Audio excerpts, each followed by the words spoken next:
क्षेत्रीलाल विश्वकर्मा जी, आप सभी को हृदय से कोटि कोटि बधाई और आभार व्यक्त करते हैं।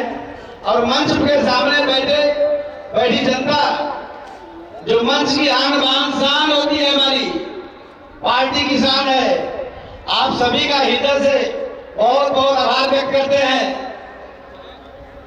और हमारे यहाँ उपस्थित संगीत कलाकार साथियों का हृदय से वंदन अभिनंदन स्वागत करते हैं और बहुत बहुत धन्यवाद देते हैं। हमारे पत्रकार साथी आए हुए हैं, आप सभी को भी बहुत बहुत धन्यवाद देते हैं। हमारे सोशल मीडिया साथी और यहाँ पे प्रशासन में लगे लोगों को भी धन्यवाद देते हैं। मुंबई से, महाराष्ट्र से, एमपी से, झारखंड से, बिहार से, दिल्ली से, अन्य कई प्रदेशों से आए हुए लोगों का मैं कोटि कोटि आभार व्यक्त करता हूं, धन्यवाद देता हूं। आप सभी ने अपना कीमती अमूल्य समय निकाल के आए, इसके लिए लोक जन सोशलिस्ट पार्टी की तरफ से मैं कोटि कोटि बधाई देता हूं, आभार व्यक्त करता हूं, शुभकामनाएं देता हूं। सम्मानित साथियों, लखनऊ की इस ऐतिहासिक धरती को मैं नमन करता हूं, जहां से क्रांति की आवाजें उठती हैं और परिवर्तन की मिसालें जलती हैं।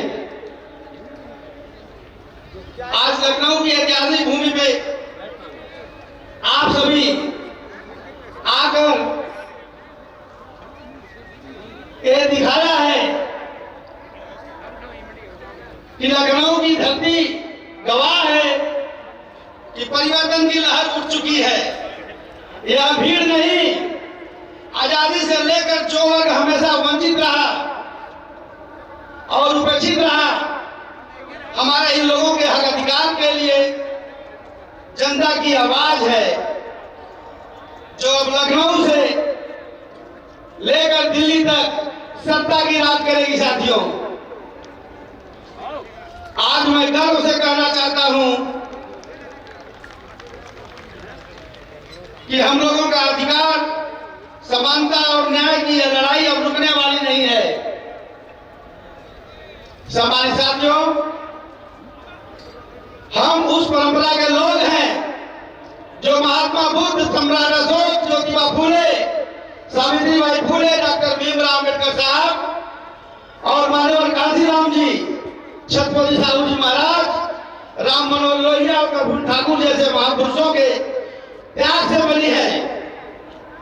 हमें इन महापुरुषों ने सिखाया है कि समाज तभी आगे बढ़ सकता है जब हर वर्ग को समान अवसर मिले, कोई भी व्यक्ति उपेक्षित या शोषित न रहे। परंतु अफसोस, आजादी के 78 वर्ष बीत चुके हैं, फिर भी आज अति पिछड़े के लोग गरीब के गरीब है, किसान गरीब है, मजदूर दलित और पिछड़े आज भी अपने अधिकारों के लिए संघर्ष कर रहे हैं। आज का भारत वह नहीं है जिसका हमारे महान पुरुषों ने सपना देखा था। आज देश में लोकतंत्र के नाम पे भय और असमानता और अन्याय का शासन है। अब तक की सरकारों ने विकास का झूठा सपना दिखाकर जनता को धोखा देने का कार्य किया है। किसान आज विकास में डूबा है, नौजवान रोजगार की तलाश में दर भटक रहा है। साथियों, एनसीआरबी की रिपोर्ट बताती है कि देश में दलितों और पिछड़ों पर सबसे अधिक अत्याचार हो रहा है। आज भी अपने मुसलमान भाई साथी, आदिवासी साथी, सभी के ऊपर जो अत्याचार हो रहा है, महिलाएं असुरक्षित है, नौकरियां बंद है और बेरोजगारी का ग्राफ आसमान छू रहा है। हम पूछना चाहते हैं, यह कैसी विकास यात्रा है जहां पेट खाली और जेब खाली, शिक्षा महंगी, रोजगार नहीं है, चिकित्सा बहुत खर्चीली होती जा रही है। देश का किसान जो भारत का अन्नदाता है, आज आत्महत्या करने पर मजबूर है। पिछले 5 वर्षों से 7,000 से अधिक किसानों ने आत्महत्या की है।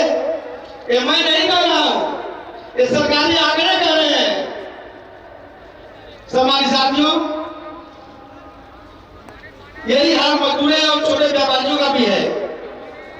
युवा तो बेरोजगारी से त्रस्त है। आज युवाओं के हाथ में डिग्रियां तो हैं, लेकिन रोजगार नहीं है, नौकरी नहीं है। हमारे युवा साथी, आप लोग थोड़ा सा साथी बना के रखें।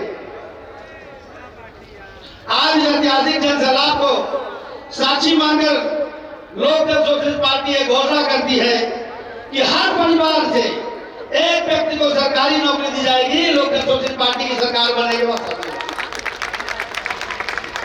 जिंदाबाद जिंदाबाद। परिवार के हर एक गांव में जैसे एक परिवार होता है, उस परिवार के एक व्यक्ति को सरकारी नौकरी दी जाएगी, जिससे परिवार का खर्चा आराम से चल सके, जो परिवार के जीवन निर्वाह कर सके। साथियों, हमारा नारा है, जिसकी जितनी संख्या भारी उसकी उतनी हिस्सेदारी। सम्मानित साथियों, लोक जन सोशलिस्ट पार्टी सामाजिक न्याय, समता और विश्व बंधुत्व के लिए समर्पित है। हम दलितों, पिछड़ों, किसानों, मजदूरों, आदिवासी, अल्पसंख्यक और मध्यम वर्ग के अधिकारों के लिए निरंतर संघर्ष करते रहते हैं। हमारा लक्ष्य है हर नागरिक तक शिक्षा, हर नागरिक तक चिकित्सा, हर नागरिक को आवास और हर नागरिक को रोजगार के संवैधानिक अधिकार को पहुंचाना। इसी दिशा में हमारी पार्टी का एक 25 सूत्री एजेंडा पूरे देश में लागू है। हमारे साथियों, मैं आप सभी से एक बताना चाहता हूं कि पार्टी बहुत ही मजबूत है। बहुत ही पार्टी के कार्यकर्ताओं का, पदाधिकारियों को मैं धन्यवाद दूंगा जो बहुत संघर्ष कर रहे हैं, लेकिन राजनीतिक षड्यंत्र करके ज्यादा भीड़ ना हो, इसलिए जगह जगह पे टोल प्लाजा लगा के सरकार ने हमारे भाइयों, हमारे साथियों को इस मैदान में आने से रोका है कि ज्यादा भीड़ ना हो जाए। टोल प्लाजा पे बैनर लगा के रोक दिया गया है। आगे सरकार क्या चाहती है कि हम अपनी ताकत को दर्शा नहीं पाए, जनता अपनी बात को रख नहीं पाए। यदि सरकार ने लोक जनशक्ति पार्टी को कार्यक्रम करने की इजाजत दी है और पूरे प्रदेश के पूरे जिले से, 75 जिले से एलआईओ का फोन आया, अवगत कराया, तो टोल प्लाजा पे गाड़ियां क्यों रोकी गई? मैं सरकार से पूछना चाहता हूं।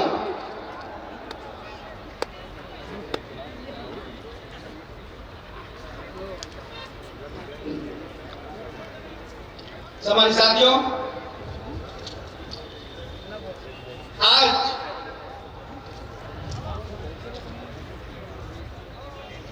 आप सभी से मैं ये वादा करता हूं कि आप सभी लोग लोक जन सोशलिस्ट पार्टी को मजबूत करें और लोक जन सोशलिस्ट पार्टी का साथ दें। तो मैं डॉक्टर वीरेंद्र विश्वकर्मा ये वादा करता हूं आप सभी को साक्षी मान के कि कभी भी किसी के सामने आपको कराने की आवश्यकता नहीं पड़ेगी।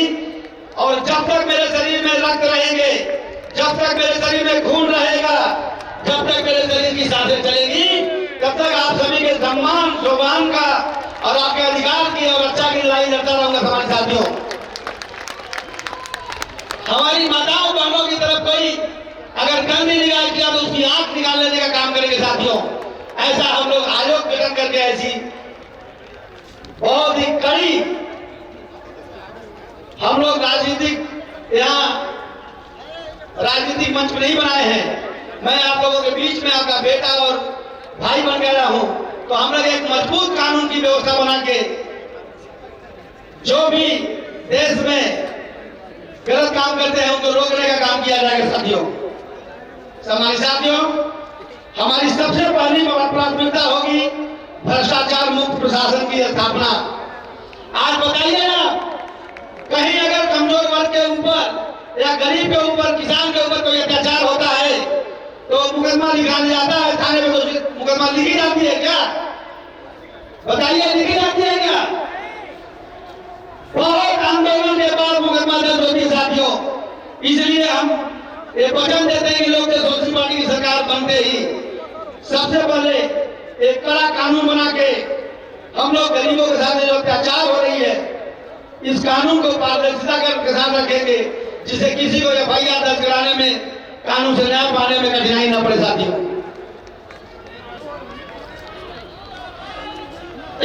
साथियों,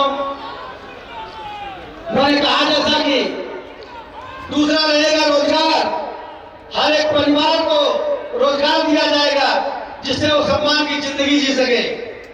सम्मानित साथियों, तीसरा पुरानी पेंशन को बहाल किया जाएगा, ओपीएस फिर से लागू किया जाएगा।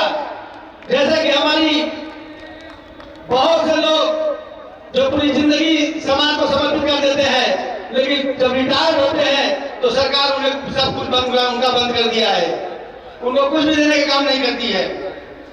चौथा साथियों, सिंचाई व्यवस्था, जो किसानों के लिए हम देखते हैं जब धान की रोपाई आती है तो पानी नहीं आता है, जब गेहूं की बुआई आती है तब नहीं आता है पानी। सम्मानित साथियों, हमें बताइए कि क्या कोई किसान विधायक सांसद मंत्री नहीं बन सकता क्या? मैं पूछ रहा हूं आप सभी साथियों से।